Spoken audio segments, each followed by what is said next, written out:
করে দিচ্ছি, আপনারা ভালো করে জানেন। 1 ইঞ্চি ছাড়বো না, এটা মাথায় রাখবেন। ন্যাশনাল হিউম্যান রাইটস কমিশন এসেছিল, সেখানে তদন্ত করেছে। যার নেতৃত্বে অরাজকতা হয়েছে তাকে নটোরিয়াস ক্রিমিনাল বলে গেছে। এত বড় যদি নেতা হয়, তার নামে আগে নটোরিয়াস ক্রিমিনাল আছে, সেটা আগে মুছে রাখাক। ভাই অ্যাম্বুলেন্সটা আগে সাইড দাও। কিন্তু আমি এটা ভুলে যাইনি, আমার ভোট পরবর্তী হিংসার কথা আমি ইঞ্চিতে ইঞ্চিতে ভাই বুঝে নেব আইনের মাধ্যমে। যারা ক্ষয়ক্ষতি করেছে, যারা ক্ষতিগ্রস্ত হয়েছে, এক একটা ইটের দাম আমি বুঝে নেব আইনের মাধ্যমে। আপনারা আমার পাশে থাকুন। কোনো বিকিয়ে যাওয়ার জায়গা নয়, কোনো বিকিয়ে যাওয়ার জায়গা নয় এখানে। আরও কোনো শর্তের বিনিময়ে তাদের হাতে হ্যান্ড ওভার করে দেব, সেই জায়গায় আমাদের নাই। চিন্তা করতে পারেন, আমাদের ভলেন্টিয়াররা কাজের আছে, সুন্দর করে পার করে দেবে। আমরা ভুলে যাইনি। এ তো 12 তারিখে আমার কেস করেছিলাম, আমার উপরে যেটা হয়েছিল তার জন্য কোর্টে এড়াচ্ছে। যখন হাইকোর্টে যে কেসটা করা আছে পরবর্তী হিংসাতে, তাহলে কী এড়াবে ভাই? ও তো মনে হয় রাজ্য ছেড়ে পালাবে। কোথায় যাবে? পুকুর জাল ছিঁড়ে পালাবে, পুকুর ছিঁড়ে পালাতে পারবে না, এটা মাথায় রেখো। বলার সময় একটু হুঁশ জ্ঞান করে বলার দরকার ছিল। নওশাদ সিদ্দিকী কে, তার পরিবার কে, দেশ স্বাধীন করার জন্য তার পরিবারের ভূমিকা কি ছিল, একবার তার ভাবা দরকার ছিল। আর তাকে তুমি দেশদ্রোহী বানানোর চেষ্টা করছো। নওশাদ সিদ্দিকী সংবিধানের প্রতি ভরসা রাখে, আইন বিচার ব্যবস্থার প্রতি আস্থা রাখে, সেই জন্য তার কুকথার আমি প্রতি উত্তর কুকথায় দিইনি, আইনের আশ্রয় নিয়েছি। আইনের মাধ্যমে তার ডাক পড়েছে, সে এখন পালিয়ে বেড়াচ্ছে। দেখবো কত সাহস আছে। আগামী মাসের 12 তারিখে কি করে। আগামী মাসের 12 তারিখে ডেট আছে, আপনারাও একটু লক্ষ্য রাখবেন কি করে। ভাই টাইম স্বল্প, কয়েকটা কথা বলে মিটে গেল, বিদায় দেব। এই তো সবে শুরু, সেমলে থাকো গুরু। এই তো শুরু হয়েছে, এ তো একটা কথা নিয়ে করেছি, প্রতিটা কথা নিয়ে হবে, একটা অংশ ছাড় হবে না। আমি বলেছি আমি পেনের লড়াই করব। আমার হাতে বোমগুলি পিস্তল নয়, 1-3-5 টাকার পেনে এমন নাড়িয়ে দেব, শুধু ক্যানিং আর কোট করিয়ে ছাড়বো। 5 টাকার পেনে দিয়ে আমি নাড়িয়ে দেব, এটা মাথায় রাখবেন। আমি মারামারি হানাহানি রাজনীতি পছন্দ করি না, সৌজন্যতার রাজনীতি করি আর করে যাব। যাক, ওই বিষয় ওনার বিষয়ে বেশি বললে টাইমটা নষ্ট করে হয়ে যাবে, বেশি পড়ার প্রয়োজন নেই। এমনি ভয় পেয়ে গেছে, আর বেশি বললে ভয় পাবে।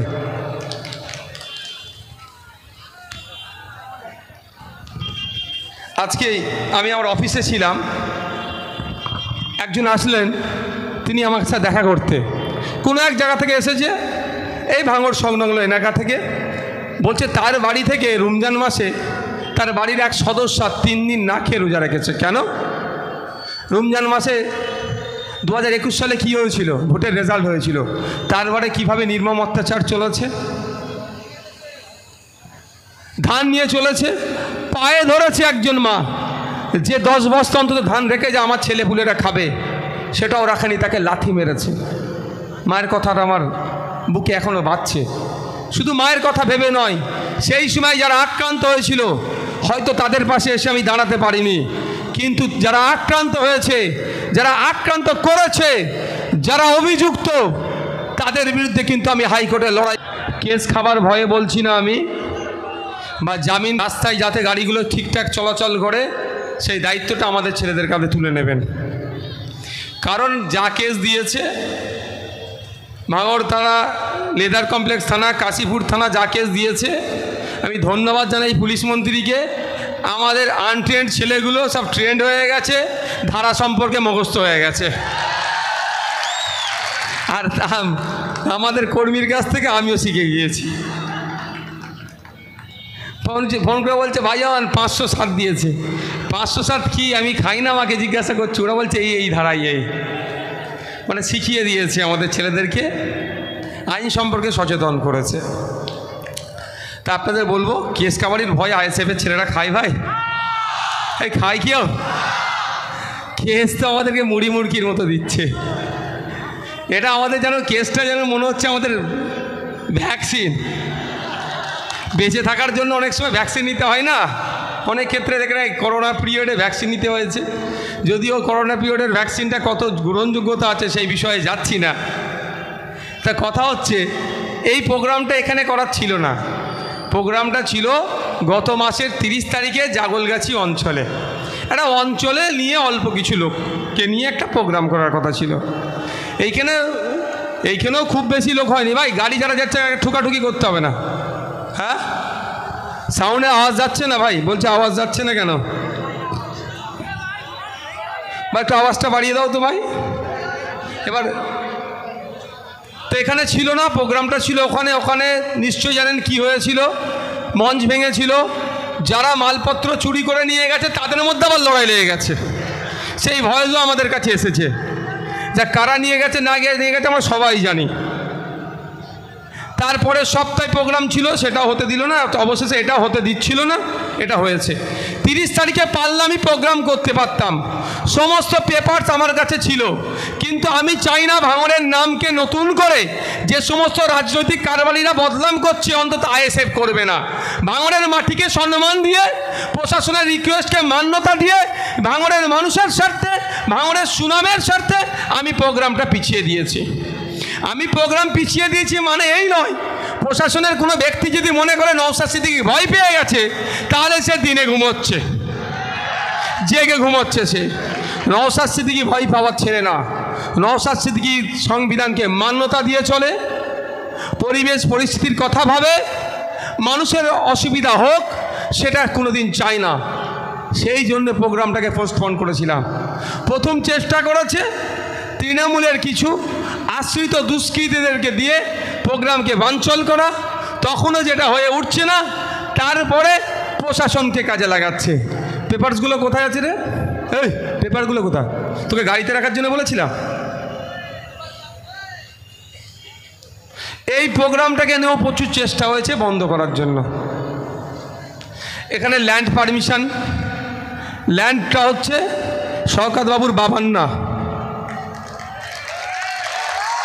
এই জায়গাটা হচ্ছে কাইয়ার বাবুর বাবার না, এই জায়গাটা আর কারা আছে না সব নাম নিলে তো হাইলাইট হয়ে যাবে, নাম আর নিচ্ছে না, তাদের বাবার না, এটা আমাদের বাবার জায়গা। এটা মাথায় রাখবেন, এই জায়গাটা আমাদের বাবার জায়গা। যেখানে যথাযথ জায়গায় কাগজ দিয়ে মাইকের জন্য এসপি থেকে সমস্ত পেপারস রেডি, তারপরেও খোঁজা দিচ্ছে পেপার চাই, পেপার চাই, পেপার চাই। ঠিক আছে, কত পেপার চাই, কত পেপারস আপনার লাগবে ধৈর্য ধরুন, আগামী দিনে কোর্টের সামনে গিয়ে সব পেপারসগুলো বুঝিয়ে দেবো আমরা।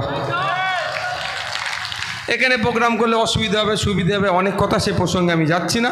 প্রোগ্রাম হচ্ছে কিসের জন্য? প্রোগ্রাম বেশ কয়েকটা ইস্যুকে নিয়ে, তার মধ্যে পঞ্চায়েত থেকে রাজ্য স্তর পর্যন্ত যেভাবে দুর্নীতি হয়েছে তার হাত থেকে ভাঙড় সহ রাজ্যবাসীকে মুক্তি দিতে হবে। দুর্নীতিমুক্ত স্বচ্ছ পঞ্চায়েত ব্যবস্থা গড়ে তুলতে হবে এবং নির্বিচারে শাসক দল যেভাবে আইএসএফের কর্মীদের নামে মিথ্যা কেস দিচ্ছে, জেলে রাখার চেষ্টা করছে, তার বিরুদ্ধে এখানে যে প্রতিবাদ সভা। এ দেখুন সব পেপারসপত্র রেডি আছে, এখানে সব পেপারসপত্র রেডি। এক কপি প্রিন্ট করে আনতে বলেছিলাম, ও আনতে এনে গাড়িতে রেখেছে। তার বিরুদ্ধে প্রতিবাদ সভা। তার আগে কয়েকটা কথা বলবো। হ্যাঁ, যখন বক্তব্য দিচ্ছে একদম সিনেমার ডায়লগের মতো অনর্গল বলে যাচ্ছে। বক্তব্য দিয়েছিলেন আমি যখন জেলে ছিলাম, আমাকে নিষিদ্ধ সংগঠনের সাথে যুক্ত, অনেক কিছু বলেছিল। তারপরে আমি জেল থেকে বার হয়ে ভিডিওটা দেখে আইপিসি 499/500 ধারায় কলকাতা ব্যাংশাল কোর্টে কেস করলাম। তারপরে বাবুর গত 12 তারিখে হাজিরির ডেট ছিল, কিন্তু উনি কেন ভাই হাজিরি এড়াতে হবে? আজকাল একটা জিনিস বেশি দেখছি, হাজিরি এড়িয়ে যাচ্ছে। সিবিআই ডাকলে বলছে যাব না, এইদিকে শহীদ মিনারে বলছে ফাঁসি নিয়ে নেব, আর সিবিআই এর হাত থেকে বাঁচার জন্য কোটি কোটি টাকা দিয়ে উকিল দিয়ে সে বাঁচার চেষ্টা করছে, যাকে এড়িয়ে ছাড় পাবে না। অনুব্রতবাবু কিন্তু এড়ানোর চেষ্টা করেছিল, তিনি এখন তিহারে জেলে আছে। মানিকবাবু এড়ানোর চেষ্টা করেছিল, প্রেসিডেন্সি জেলে আছে। আগামী দিনে যারা এড়ানোর চেষ্টা করছেন কোথায় থাকবেন এখন থেকে ডিসাইড করে নিন। বারুইপুর প্রেসিডেন্সি না তিহারে। এত ভয় পেয়েছেন উনি মানে বুঝতে পারছেন তো, উনি এত ভয় পেয়েছেন, আমার নামের আগে ভাঙড়ের বিধায়ক দেয়নি। ভুল ক্রমে নাকি জীবনতলার বিধায়ক লিখে দিয়েছে, কোর্টে কাগজ জমা দিয়েছে। আমার লয়ার বললো ভাই জীবনতলা 294টা বিধানসভার মধ্যে কোনো বিধানসভা জীবনতলা আছে? আমি তো মাথা চুলকিয়ে বলছি না তো ভাই, তাহলে 295টা বিধানসভা একটা বাড়াতে হবে। মানে এমন ভয় পেয়েছে, নওশাদ সিদ্দিকী ভাঙড়ের বিধায়ক না লিখে কাগজে লিখছে জীবনতলার বিধায়ক নওশাদ সিদ্দিকী। বুঝতে পারছেন তো? তা গত 12 তারিখে ডেট ছিল, ওনার লয়ার পাঠিয়ে বলেছে উনি বেশ কিছু কারণ দেখিয়েছে, উনি আসতে পারছেন না, আগামী দিনেও যাতে না আসতে হয় সে একটু ব্যবস্থা করে দিন, কোর্টকে বলেছে। কোর্ট যা উত্তর দিয়েছে আমি বলছি না, কি মনে হচ্ছে কোর্ট বলবে কি ওনার বদলে অন্যজন আসুক? বলবে যে কোর্ট উত্তর দিয়েছে সেই বিষয়ে যাচ্ছে না। আমি বলছি মাসে একটা বিধায়ককে কম করে 4 বার বিধানসভায় যেতে হয়, 4টে দিন একটা বিধায়ককে কম করে বিধানসভায় যেতে হবে। তাহলে শওকত বাবুকেও যেতে হয়, নওশাদ সিদ্দিকীকেও যেতে হয়, তাহলে আমার প্রশ্ন 4টে হাজিরি দিতে হবে। তাহলে আমার প্রশ্ন, বিধানসভা থেকে তো কয়েকশো মিটারের মধ্যে, বিধানসভায় গাড়ি নিয়ে না ঢুকে 100 মিটার গিয়ে বাঁ দিকে গাড়ি নিয়ে ঢুকলি তো ব্যাংশাল কোর্ট, কি 1-150 মিটার যাচ্ছে না কেন? সেখানে যাবে, মাইক ধরে যেমন ডায়লগবাজি করেছিল, ডায়লগ দিয়েছিল, জজের সামনে দাঁড়িয়ে ঠিক ডায়লগগুলো দেবেন।